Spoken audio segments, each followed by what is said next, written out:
अजय सिंह से बड़ा फजूला इस प्रदेश में कोई नहीं है। आज हर व्यक्ति इस बात को अच्छी तरह से जानता है कि कौन फजूला है और कौन जो है लोगों का विश्वास नहीं है। वो जब टिकटें बांटने का समय आता था तो वो टिकटों को बेचता था। समय बदलेगा, सरकार जाएगी, सरकार नई भी आएगी और उसके बाद बहुत सारे लोगों के साथ बहुत सारी दिक्कतें आएंगी। ये तो चौधरी देवीलाल के नाम पे कलंक है।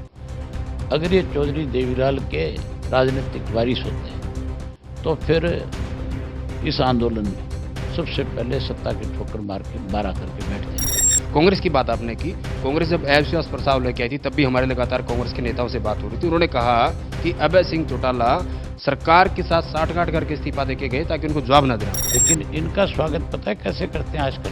बीजेपी और जेजेपी वालों को जहाँ से भी गुजरते हैं कहते हैं गद्दार आ गए। एक तो गद्दार के नाम का स्वागत है और एक किसान केसरी का स्वागत है। आपको इस बात से थोड़ा सा एहसास तो होगा, अंदाजा तो लग गया होगा कि मेरे इस्तीफे की कितनी बड़ी ताकत थी। अजय सिंह चौटाला ये कह रहे हैं कि जब अभय सिंह के इस्तीफे से कुछ नहीं हुआ तो हमारे इस्तीफे से क्या होने वाला है। एक सीट थी वो 0 पे लाके खड़ा कर। ये लोग तो नालायक हैं, लायक नहीं नालायक जिनको कहते हैं। ये चौधरी देवीलाल के नाम पे कलंक है। इन्होंने हरियाणा के लाखों लोगों को चौधरी देवीलाल के नाम पे बहकाया। आज वही लाखों लोग जो है जूत निकाल करके तैयार खड़े हैं भी कब हमारी ये फंसे। जो किसानों की मांगों को लेकर जो प्रदर्शन चल रहा है, दरअसल ये जो लोग हैं बीजेपी को हराना चाहते हैं, प्रदेश में कैसे अराजकता का माहौल फैले उसके लिए यहाँ बैठे हुए हैं। अगर इनको ये गलतफहमी है कि पंजाब के किसान है या कहीं और के किसान है, हरियाणा के नहीं है, तो फिर एक बारी उस रास्ते से निकल करके देखे ना, इनका वहम दूर कर देंगे। अगर कांग्रेस ही इस्तीफा दे देते तो 100% सरकार गिर जाती, उसमें कोई दो राय नहीं थी। 32 MLA 31 MLA का इस्तीफा मंजूर करना सरकार के यहाँ गले में आकर के फंस जाती है। कि अभय सिंह चौटाला जी ने किसानों के समर्थन में इस्तीफा दिया तो उनके इस्तीफे से हालांकि आंदोलन तो चल ही रहा है, कोई समाधान तो नहीं निकला और ना ही प्रदेश में सरकार बदली। तो अभय सिंह चौटाला जी फिर किस तरीके से दोबारा से चुनाव मैदान में, उनको चुनाव लड़ना नहीं चाहिए क्योंकि किसानों का समाधान तो हुआ नहीं। भूपेंद्र सिंह हुड्डा तो कैसे बीजेपी को दोबारा ऑक्सीजन मिले, कैसे वो जिंदा रह सके, कैसे ये मुख्यमंत्री बना रहे, इसके लिए अविश्वास प्रस्ताव लाया। दिग्विजय चौटाला ने आपको लेकर बयान दिया कि जो मेरे चाचा अभय चौटाला है, दरअसल वो दुष्यंत चौटाला की लोकप्रियता से घबरा चुके हैं, उनका बीपी हाई हो जाता है। अब ये तो बताए मुख्यमंत्री पति कौन है और पत्नी कौन है। जेजेपी वाले पूछे तो सही मुख्यमंत्री से, भाई ये तो बता अपना क्या रिश्ता है। हमने गठबंधन तो सुने, ये तो ठगबंधन है, गठबंधन नहीं है। कि जिस प्रकार मेरे बेटे का इस्तीफा मांगा जा रहा है, हम गठबंधन में हैं, बड़े जबरदस्त तरीके से सरकार चला रहे हैं। अगर दुष्यंत के इस्तीफे से या फिर जेजेपी के 10 विधायकों के इस्तीफे से किसान आंदोलन का समाधान होता है तो मैं अब उनको इस्तीफा देता हूँ। आप ये मान के चलो कि थर्ड फ्रंट का आगाज जो है 25 तारीख को होगा और उसके बाद थर्ड फ्रंट कैसे बने, इसके लिए फिर ये सब नेता आगे से आगे कोई मीटिंगें रख करके समय तय करके आपस में बातचीत करके आगे बढ़ेंगे। वाई को 20 विधायक और वो तमाम पार्टी का झंडा दिया था, उन्होंने सारा का सारा जो है 0 पे लाकर खड़ा कर दिया और हम फिर से ऐसे हालात पैदा कर देंगे कि चौधरी ओमप्रकाश चौटाला हमारे साथ आने पर मजबूर हो जाएंगे। चौधरी देवीलाल की प्रतिमा लगी हुई है वहाँ पे सामने उनके घर के, ये बिना पुलिस फोर्स के उस प्रतिमा पे जाके फूल भी चढ़ा करके दिखाए ना, लोग वहीं बैंक काट देंगे। चौधरी ओमप्रकाश चौटाला तो हजारों लोगों के बीच में अजय सिंह को फजूला कहते थे। नमस्कार, बिंदास हरियाणा के खास कार्यक्रम सीधी बात सुरेंद्र नैन के साथ में आप सभी दर्शकों का स्वागत है। आज के हमारे इस कार्यक्रम के खास मेहमान है इनेलो के प्रधान महासचिव चौधरी अभय सिंह चौटाला जी। चौटाला साहब बहुत बहुत स्वागत है आपका बिंदास हरियाणा। बहुत धन्यवाद। चौटाला साहब, किसान आंदोलन को बहुत लंबा समय हो गया है, जहां इसका जो किसानों का समाधान निकलना चाहिए था वो समाधान निकलने की बजाय सरकार की तरफ से लगातार ये कहा जा रहा है कि जितने भी लोग बैठे हैं किसान नहीं है, राजनीतिक लोग हैं और जो अलग अलग पार्टियों ने इनको बिठाया हुआ है यहाँ पे। मैं कल ही बीज का बयान देख रहा था, आज के अखबारों में भी बयान है। उन्होंने सब में ये बात कही है कि हम किसान मोर्चा के नेताओं से बात करेंगे, जो बॉर्डर पे बैठे हुए किसान हैं, सुप्रीम कोर्ट का कोई एक आदेश है उसकी पालना हो, उसके लिए हम उनसे बातचीत करेंगे रास्ता खुलवाने की। तो फिर सरकार ये कहाँ कहती है कि किसान नहीं है? किसान ना होते तो फिर ये क्यों कहते हैं?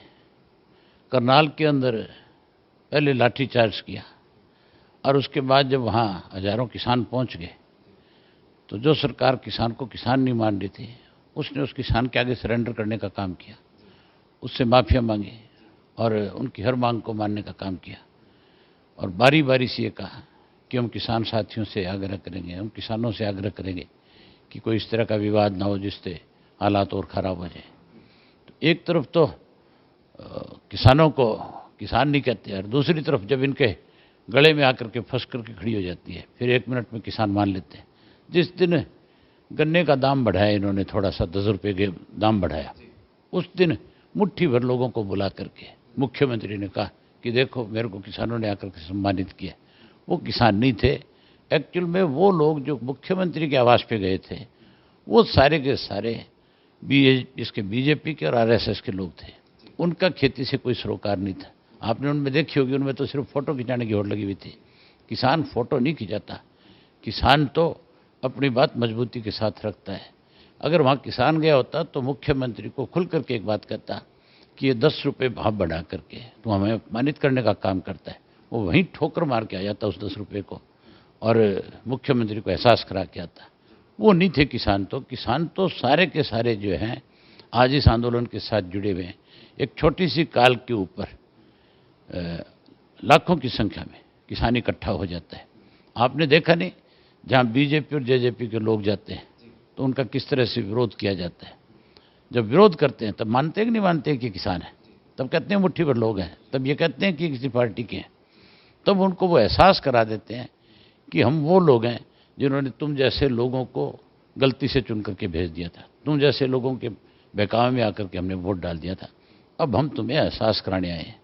और फिर जब वो उसका सामना करते हैं तब उनको एहसास होता है कि अब सही मायने में जिन लोगों को तुमने बहकाया था वो आज तुम्हारा बैम निकाल रहे हैं।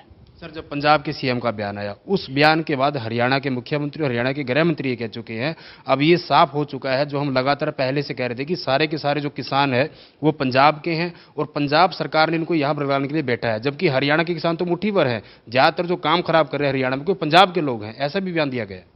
करनाल के अंदर जो किसान था वो कहाँ का था, जो अलग अलग टोलों पे बैठा है वो कहाँ का है, जो आपके टिकरी बॉर्डर पे बैठा है, सिंगू के बॉर्डर पे बैठा है, हाँ उसमें पंजाब के किसान हैं, उसके अंदर उत्तर प्रदेश के राजस्थान के किसान भी है, लेकिन हरियाणा के किसान की संख्या बहुत बड़ी है।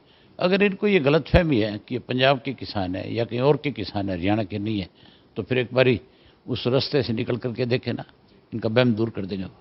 वही सर, लगातार किसान आंदोलन काफ़ी लंबा हो गया है और काफ़ी सारे किसानों की शहादत हो चुकी है। मैंने भी काफ़ी बीजेपी के मंत्रियों से बात की तो जो बीजेपी की शिक्षा मंत्री है कंवरपाल गुर्जर, उन्होंने तो यहाँ तक कह दिया कि जिन भी किसानों की मौत हुई उनको शहादत नहीं मानता, ये षड्यंत्र है, षड्यंत्र के तहत उन बुजुर्ग किसानों को मारा गया है।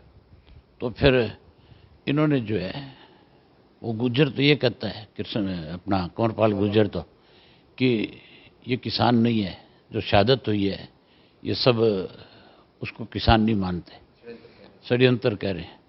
तो फिर करनाल में जो किसान है जिसकी डेथ हुई थी, फिर उसके बच्चों को नौकरी क्यों दी?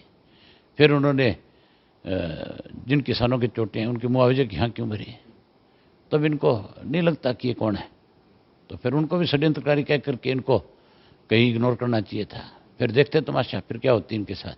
वो गुज्जर जो है केवल और केवल जगाधरी तक जाता है, उसने जगाधरी से बाहर कदम रख करके नहीं देखा। वो या तो चंडीगढ़ जाता है और या चंडीगढ़ से रात को छुप करके अपने घर जगाधरी में आ जाता है। अगर उसको ये गलतफहमी है तो फिर गुज्जर साहब को भी एक बारी हरियाणा का प्रोग्राम बढ़ाना चाहिए ना, कहीं कहीं कहीं रोहतक का, जींद का, हिसार का, सोनीपत का, पानीपत का, बहुत सारे स्कूल और कॉलेज हैं, उनमें जाके आना चाहिए ना, देख करके आना चाहिए एक बार, ताकि उनको एहसास हो कि किसान कौन है।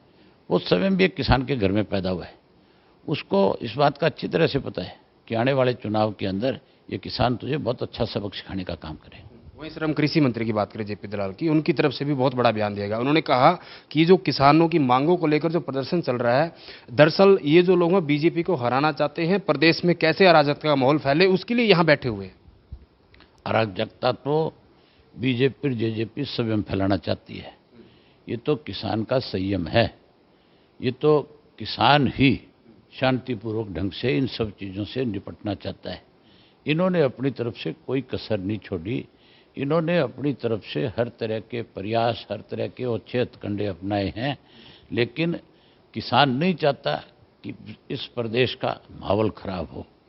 किसान लाठियां भी खा रहा है, किसान गोलियां भी खा रहा है, किसान शहादत भी दे रहा है, उसके बावजूद भी अपनी डिमांड पूरी हो कैसे केंद्र को इस बात के लिए मजबूर किया जाए, इसके लिए किसान लगातार अपनी लड़ाई को लड़ रहा है।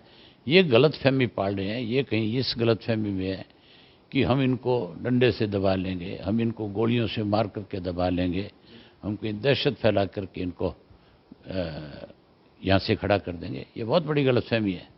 ये गलतफहमी किसान ने इनकी 9 महीने से निकाल के रखी हुई है। वही अगर आपने जो लाठीचार्ज की बात की, जब शुरू में पिपली में लाठीकांड हुआ था शुरुआती दौर में, हालांकि उसके बाद यही बात करनाल में भी दोहराई गई, तो आपके ही भतीजे जो कि जननायक जनता पार्टी में हिस्सेदार, उनकी तरफ से कहा गया था कि ये जो लाठियां पड़ी हैं देवीलाल परिवार के ऊपर पड़ी हैं, इसकी जांच कराएंगे। उसकी आज तक कोई जांच नहीं हुई। उसके बाद फिर करनाल में किसानों के सिर फोड़े गए, हड्डियां तोड़ी गई। शुरू में कहा गया कि दोषी अधिकारी के खिलाफ जो है कार्रवाई की जाएगी, लेकिन वही डाके 3 पात बाद में पीठ थपथपाने लगे कि कानून व्यवस्था बनाए रखने के लिए अधिकारियों ने ऐसा किया। उनकी कोई बात नहीं है, उन लोगों को कोई सीरियस नहीं लेगा। ये तो किस तरह अखबार की सुर्खियों में बने रहे, इसके लिए इस तरह के बयानबाजी करते हैं, जिनको बेचारों को कोई अपने घर में नहीं घुसने देता। आप उन लोगों की भी चर्चा करते हो, उनको भी महत्व देते हो, उनका भी कहीं नाम लेते हो। ये ठीक है, सूत बैठ गई, बीजेपी को पूरी सीटें नहीं मिली, मजबूरन बंस जो है उनको इनको शामिल करना पड़ा। और ये जब शामिल हुए तो अब आपको पता नहीं है किस तरह से प्रदेश के अंदर हर आदमी की ज़बान पे क्या बात है। आज हर आदमी कहता है कि लूट के खा गए इस प्रदेश को। ये तो चौधरी देवीलाल के नाम पे कलंक है। अगर ये चौधरी देवीलाल के राजनीतिक वारिस होते तो फिर इस आंदोलन में सबसे पहले सत्ता के ठोकर मार के बारह करके बैठते। चौधरी देवीलाल ने किसानों के लिए बहुत बड़े बड़े त्याग किए थे। वो तो किसान की अगर कहीं कोई सरकार अनदेखी करती थी तो उस सरकार की ईंट से ईंट बजा देते थे। ये तो सारा दिन जो है किसानों के ऊपर कैसे अत्याचार हो, कैसे किसान को दबाया जाए, इस तरह की सोच रखने वाले लोग हैं बेचारे। इनका तो मेरे ख्याल आप जिक्र ना करो तो ज़्यादा अच्छा है। इनका जिक्र करते हो तो आप मान के चलो कि कहीं ऐसे लोगों को बढ़ावा देते हो जिनकी औकात ख़त्म हो चुकी है। लेकिन सर हमारा भी सवाल पूछने का क्योंकि काम है, वो जो लोग आप पर आरोप लगाते हो हमें भी सवाल जवाब करना पड़ता है। आपने बात की कि वो लोग देवीलाल परिवार के ऊपर कलंक है, ऐसा आपने कहा, लेकिन वहीं दिग्विजय चौटाला ने आपको लेकर बयान दिया कि जो मेरे चाचा वह चौटाला है, दरअसल वो दुष्यंत चौटाला की लोकप्रियता से घबरा चुके हैं, उनका बीपी हाई हो जाता है और वो इस समय बीमार हैं। वो मेरे बीपी की चिंता ना करे, मेरे शुगर की चिंता ना करे, मेरी बीमारी की चिंता ना करे, अपने माँ बाप की चिंता करे, अपने भाई की चिंता करे, अपने खुद की चिंता करे। अगर उनको इतना ही अपने आप पे लोकप्रियता पे घमंड है तो फिर कहीं घर से बाहर तो निकल करके दिखाए। आज तो अपने घर में भी रात को छुप करके बढ़ना पड़ता है। मैं उन लोगों की ज़्यादा चर्चा नहीं करना चाहता। उनकी चर्चा करके भी कहीं ना कहीं आप उनके नाम को बढ़ावा दे देते हो। ये लोग तो नालायक हैं, लायक नहीं नालायक जिनको कहते हो। ये चौधरी देवीलाल के नाम पे कलंक है। इन्होंने हरियाणा के लाखों लोगों को चौधरी देवीलाल के नाम पे बहकाया। आज वही लाखों लोग जो है जूत निकाल करके तैयार खड़े हैं भी कब हमारी ये फंसे। अगर इनको इतना अपने आप पे विश्वास है कि हम बहुत कुछ हैं, हमारी बहुत बड़ी एक पहचान है, तो ये बिना इस पुलिस प्रशासन के बिना इनकी सपोर्ट लिए बिना एक राउंड अपने गांव का करके दिखाए ना, एक बारी अपने विधानसभा क्षेत्र में जा करके दिखाए ना, लोग किस तरह से इनकी बुत बनाते हैं, कैसे इनका वहम निकालते हैं। ये अपने घर से बाहर निकल के दिखाए ना। चौधरी देवीलाल की प्रतिमा लगी हुई है वहाँ पे सामने उनके घर के, ये बिना पुलिस फोर्स के उस प्रतिमा पे जाके फूल भी चढ़ा करके दिखाए ना, लोग वहीं वहम काट देंगे। कितने दिन से घर की किस तरह से किलेबंदी कर रखी है, ये मैंने करवा रखी है, ये मेरी वजह से है, ये उसकी लोकप्रियता की वजह से। जो लोकप्रिय होगा उसको किसी पुलिस फोर्स की ज़रूरत नहीं होगी, वो तो फिर लोगों के बीच में बिल्कुल अकेला जाएगा। आप देखना लोकप्रियता तो 25 तारीख को कि इंडियन नेशनल लोकदल पार्टी के प्रति इस हरियाणा प्रदेश के लोग जो हैं कितनी बड़ी संख्या में चौधरी देवीलाल को श्रद्धा सुमन अर्पित करने आते हैं और किस तरह से गाजे बाजे के साथ इंडियन नेशनल लोकदल पार्टी को फिर उसी मुकाम पे ले जाने का काम करेंगे। 25 सितंबर का आपने जिक्र किया, हालांकि ये चौटाला साहब के जेल से बरी होने के बाद पहला इनेलो का सबसे बड़ा राजनीतिक कार्यक्रम होगा, तो जाहिर सी बात आप उसको शक्ति प्रदर्शन के रूप में हम देख सकते हैं।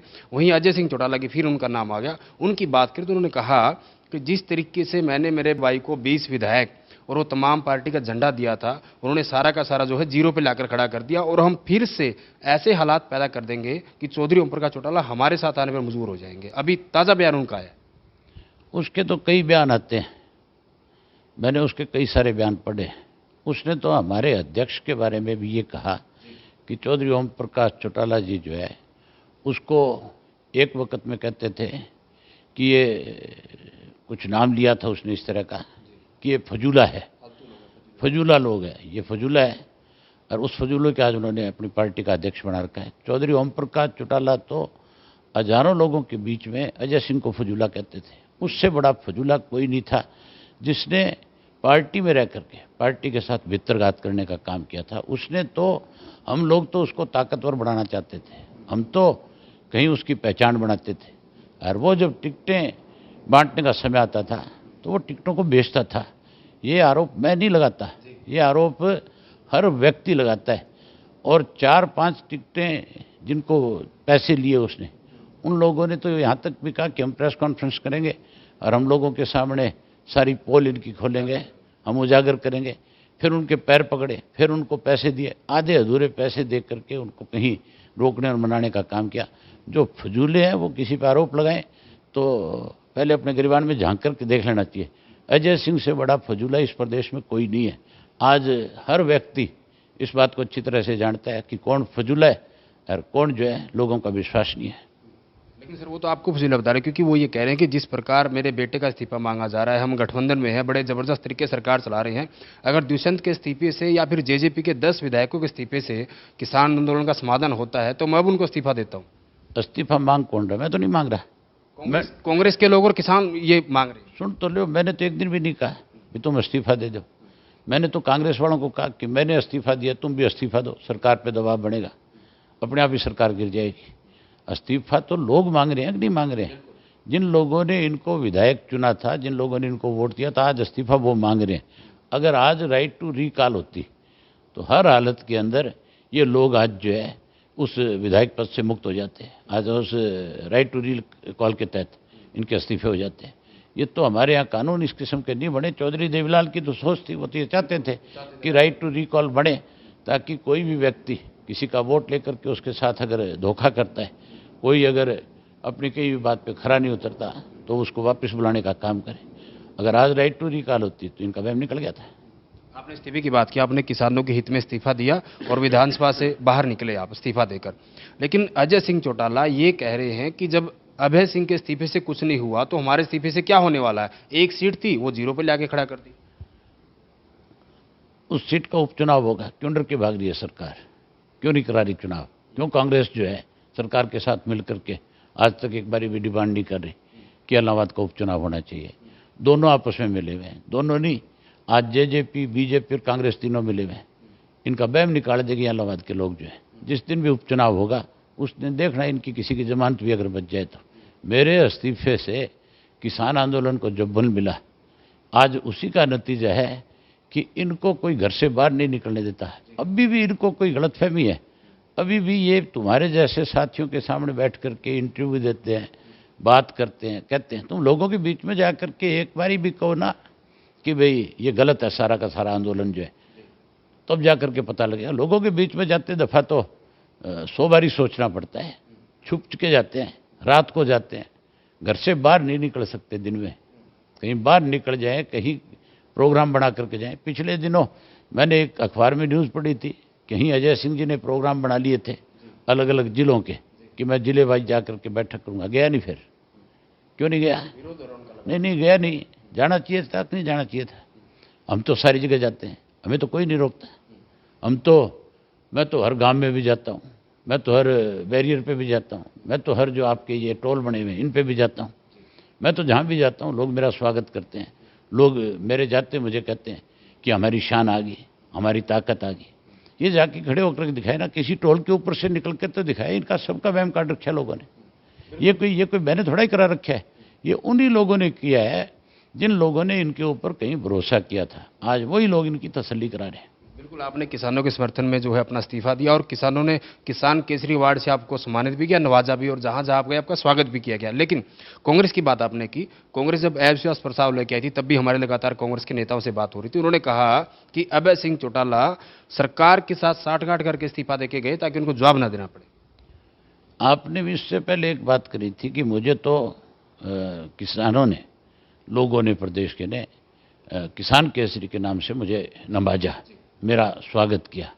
लेकिन इनका स्वागत पता है कैसे करते हैं आजकल? बीजेपी और जेजेपी वालों को जहाँ से भी गुजरते हैं कहते हैं गद्दार आ गए। एक तो गद्दार के नाम का स्वागत है और एक किसान केसरी का स्वागत है। आपको इस बात से थोड़ा सा एहसास तो होगा, अंदाजा तो लग गया होगा कि मेरे इस्तीफे की कितनी बड़ी ताकत थी, जिसकी वजह से लोगों ने मुझे किसान केसरी का खिताब भी देने का काम किया। जहाँ तक है कांग्रेस का सवाल, जिन्होंने कहा कि हमने, अभय सिंह ने तो बीजेपी के साथ मिलकर के कहीं उसकी मदद करी, मैंने इस्तीफा दे दिया। मैं तो अकेला था, मैंने तो किसानों के पक्ष में इस्तीफा दिया। इन्होंने इस्तीफा देने की बजाय उस कांग्रेस को जिंदा किया। इन्होंने उस कांग्रेस के खिलाफ अविश्वास प्रस्ताव ला करके 6 महीने के लिए उसको जिंदा कर दिया। आप मुझे ये बताओ, इन्होंने कौन सा वहाँ पे, मैं अगर एमएलए होता, विधायक होता, मैं अगर इनके पक्ष में खड़ा भी हो जाता, मैं तो इनसे पहले खड़ा होने वाला था, उससे कौन सी सरकार गिर गई थी? सरकार तो तब गिरती जब इस सरकार के खिलाफ अविश्वास प्रस्ताव लाने की बजाय एमएलएस के ऊपर दबाव डालते। एमएलएस के ऊपर दबाव बना हुआ था लगातार, और हालात इस किस्म के थे कि बीजेपी के भी और जेजेपी के बहुत सारे विधायक जो है लोगों से डरे हुए थे कि कहीं ना कहीं तुम्हें लोगों के बीच में जाने के लिए अपना रिजाइन भी करना पड़ सकता है, तुम्हें इस सरकार से समर्थन भी वापस लेना पड़ता है। भूपेंद्र सिंह हुड्डा तो कैसे बीजेपी को दोबारा ऑक्सीजन मिले, कैसे वो जिंदा रह सके, कैसे ये मुख्यमंत्री बना रहे, इसके लिए अविश्वास प्रस्ताव लाया। और नतीजा उसका ये हुआ कि केवल 32 लोग इनके पक्ष में रहे और सत्ता में जो है, सत्ता पक्ष उसमें फिर जो है अविश्वास प्रस्ताव में कामयाब हो गया।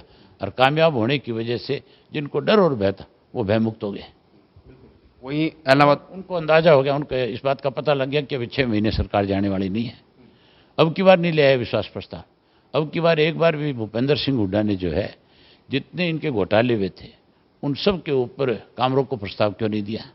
उसके ऊपर अविश्वास प्रस्ताव क्यों नहीं लिया? उसके ऊपर कॉलिंग अटेंशन मोशन क्यों नहीं दिए? सिर्फ इसलिए कि कैसे इस सरकार को बचाए रखा जा सके। इसके लिए वॉकआउट करते रहे, लेकिन इन चीज़ों पर चर्चा नहीं करी। इलाहाबाद उपचुनाव की आपने बात की, आप कह रहे हैं कि कांग्रेस लगातार भाग रही है, लेकिन सर कांग्रेस के काफी नेताओं से बात हुई, वो तो ये कह रहे हैं कि अभय सिंह चौटाला जी ने किसानों के समर्थन में इस्तीफा दिया, तो उनके इस्तीफे से हालांकि आंदोलन तो चल ही रहा है, कोई समाधान तो नहीं निकला, और ना ही प्रदेश में सरकार बदली। तो अभय सिंह चौटाला जी फिर किस तरीके से दोबारा से चुनाव मैदान में, उनको चुनाव लड़ना नहीं चाहिए क्योंकि किसानों का समाधान तो हुआ नहीं। अरे मैं कुछ चुनाव तो कराओ एक बारी, कांग्रेस तो लड़े आकर के चुनाव में। उनको मेरे से क्यों डर हो रहा है इस बात का? वो क्यों नहीं इस बात की मांग कर रहे कि चुनाव होना चाहिए? वो क्यों भाग रहे इस चुनाव से? उनको किस चीज़ का डर है? अगर कांग्रेस अपने आप को इतनी ताकतवर समझती है तो फिर कांग्रेस वाले जो है डिमांड क्यों नहीं करते इसकी? कांग्रेस वाले हल्के में क्यों नहीं जाते? कहीं लोगों से मिलते क्यों नहीं? जाके पूछते क्यों नहीं लोगों से? जब लोगों के बीच में जाएंगे, लोग उनसे कहेंगे कि हमारे विधायक ने तो इस्तीफा दे दिया, तुम तो सेल्फलेस लोग हो, इसलिए तुमने इस्तीफा नहीं दिया, तुम्हें भी इस्तीफा देना चाहिए था। तुम कौन से, एक तरफ तुम किसान की पैरवी करते हो और दूसरी तरफ जो है तुम किसान के पक्ष में खड़े होने की बजाय कहीं अपना पद बचाने की कोशिश में लगे हुए। अगर कांग्रेस ही इस्तीफा दे देते तो 100% सरकार गिर जाती, उसमें कोई दो राय नहीं थी। 32 एमएलए 31 एमएलए का इस्तीफा मंजूर करना सरकार के यहाँ गले में आकर के फंस जाती है, और उससे पूरे देश में एक मैसेज जाता, केवल यहाँ की सरकार नहीं गिरती बल्कि इसका असर उत्तर प्रदेश पर, इसका असर राजस्थान और पंजाब पे भी पड़ता है। हर हालत के अंदर इस बीजेपी की सरकार को जाना पड़ता या फिर उनके इस्तीफे देने के बाद केंद्र की सरकार को सोचने पे मजबूर होना पड़ता कि अब तो भाई हालात बदलेंगे। लेकिन ये तो सारे के सारे जो थे, कैसे ये जो है सरकार बची रहे, इस काम में सरकार की कठपुतली बन करके काम करते रहे। गठबंधन की सरकार का आपने जिक्र किया, जैसे आप जब विधानसभा में थे तब भी इनके खिलाफ आवाज उठाते थे और बाद में भी बाहर रहकर भी आप आवाज उठाते हो। आप गठबंधन की सरकार को घोटाला की सरकार का नाम देते हो कि बहुत सारे घोटाले इन्होंने किए, लेकिन एक अखबार में मुख्यमंत्री का वक्तव्य छपा, उन्होंने कहा कि बीजेपी जीजेपी जो सरकार चल रही है हमारा पति पत्नी जैसा गठबंधन है, बहुत बढ़िया तरीके से चला रहे हैं। कैसे देखते हैं आप इस बात को? अब ये तो बताए मुख्यमंत्री, पति कौन है और पत्नी कौन है? जेजेपी वाले पूछे तो सही मुख्यमंत्री से, भाई ये तो बता अपना क्या रिश्ता है। हमने गठबंधन तो सुने, ये तो ठगबंधन है, गठबंधन नहीं है। इन्होंने तो केवल हरियाणा प्रदेश को कैसे लूटा जाए इसके लिए ठगबंधन बनाने का काम किया है। जो लोग पति पत्नी की तरह रह रहे हैं तो फिर मान के चलो वो तो प्रदेश को लूट करके खा जाएंगे। लोगों की सेवा करने वाले लोग थोड़ी हैं, ये तो घर बसाना चाहते हैं।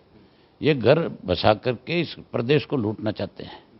लेकिन चिंता मत करो, समय बदलेगा, सरकार जाएगी, सरकार नई भी आएगी और उसके बाद बहुत सारे लोगों के साथ बहुत सारी दिक्कतें आएंगी, बहुत सारे तंग होंगे बेचारे। सर, चौटाला साहब की तरफ से लगातार एक बयान दिया जाता रहा है कि 25 तारीख को जो आपका सम्मान समारोह होना है उसमें थर्ड फ्रंट जो है मोर्चा उसका ऐलान किया जाएगा। क्या कुछ उसकी रूपरेखा रहेगी और कौन कौन देश के बड़े लोग वो इसमें शामिल हो सकते हैं? इसके अंदर देश के पूर्व मेरे प्रधानमंत्री देवगौड़ा जी आएंगे। हाँ, इसमें पंजाब के पूर्व मुख्यमंत्री रहे, किसानों के बहुत बड़े लीडर सरदार प्रकाश सिंह बादल आएंगे। जम्मू कश्मीर के चीफ मिनिस्टर है फारूक अब्दुल्ला आएंगे। इसके अंदर नीतीश कुमार जी की पार्टी से उनके पार्टी के महासचिव केसी त्यागी जी आएंगे। अब तक जिन लोगों ने हमें कंफर्म किया है, मैं उन लोगों की बात कर रहा हूँ। बाकी हमने और बहुत सारे लीडर्स को इनवाइट किया है, अभी उनकी कंफर्मेशन आनी बाकी है। बहुत सारे नेता आएंगे। 25 में अभी टाइम है, अभी आज तो 16 तारीख हुई है, 20 तारीख तक जाकर के पता लगेगा कि और कौन कौन से लीडर इसमें आ रहे हैं। आप ये मान के चलो कि थर्ड फ्रंट का आगाज जो है 25 तारीख को होगा और उसके बाद थर्ड फ्रंट कैसे बने इसके लिए फिर ये सब नेता आगे से आगे कोई मीटिंगें रख करके समय तय करके आपस में बातचीत करके आगे बढ़ेंगे। तो ये थे चौधरी अभय सिंह चौटाला, जिन्होंने बड़े बेबाक तरीके से सारी की सारी बातें रखी। हालांकि बैक पेन के चलते चौटाला साहब जो हो बेड रेस्ट पर है, लेकिन फिर भी पूरे के पूरे राजनीतिक हालात पर नज़र बनाए हुए हैं और सारी की सारी, चाहे हम गठबंधन सरकार की बात करें, किसानों के मुद्दे की बात करें, तमाम की तमाम जो बातें हैं वो खुले मन से इन्होंने हमारे साथ साझा की। इस कार्यक्रम में इतना ही। अगली बार किसी और शख्स से आपकी कराएंगे मुलाकात। तब तक के लिए नमस्कार।